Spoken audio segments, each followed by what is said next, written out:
actually believe it and to act on it. There, that person, that he gets saras. That's what the Gemara in Erecha means, you get leprosy. Not where it's layahanu ma'isa, where you tried to speak Lashon Hara, but you didn't succeed.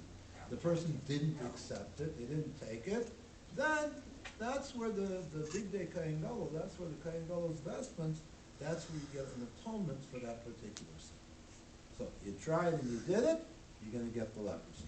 You need that. If you tried the Lashon Hara and it didn't do it, so it's not going to... So then it's the Kohen Gadol's vestments, it's the Kohen Gadol who atones for you. So Rashi in Zvachim, which is the Masechta, the part of the Talmud we're learning in Daf Yomi now. So Rashi has a problem. Rashi says, the Gemara didn't answer the whole question.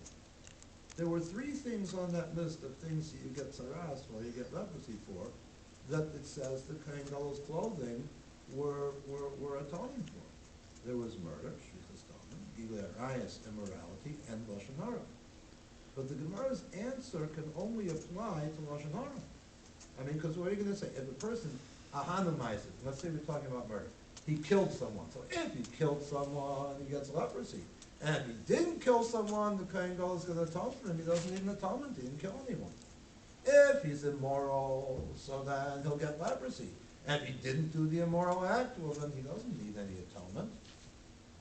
So the Gemara doesn't seem to address the issue with its answer. It doesn't seem to address those first two. All it says is he tried to, if your Lashon Hara worked and made someone hate someone else, then that. But if it didn't work and the guy doesn't hate the other guy, so then the Kohen Gadol is enough. He said, what happened to the other two? What happened to was the Gemara not bothered by murder and by immorality? So Rashi says, because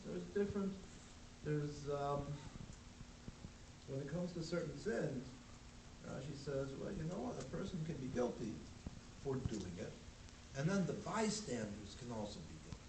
For example, you're standing in the street, you see a guy go, and he bangs somebody over the head with a club, or whatever may have been on the box last night, whatever you can think of, whatever disgusting, horrible way of killing someone.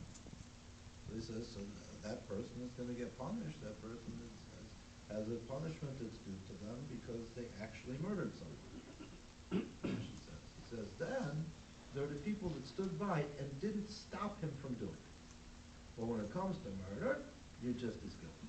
You may not get the same punishment, but if you could have stopped it, or if you just stood idly by and you didn't do anything, so then that person also should get a punishment. The person is due a punishment. The same thing in morality. Someone acts immorally, you know what? They get what they get. But someone who stands by and encourages it or doesn't stop it, then they're also, to some degree, guilty. So Rashi says that's why the Gemara didn't talk about murder, and it didn't talk about immorality, because the Gemara means the same thing. If you're the one who did it, I understand, you'll get saras, you'll get leprosy. If you're the one who stood by and let it happen, so you're not as bad. The Kohen Gadol's clothing, he can atone for you. When it comes to Lashon Hara, there's no such answer. So that's how Rashi answers.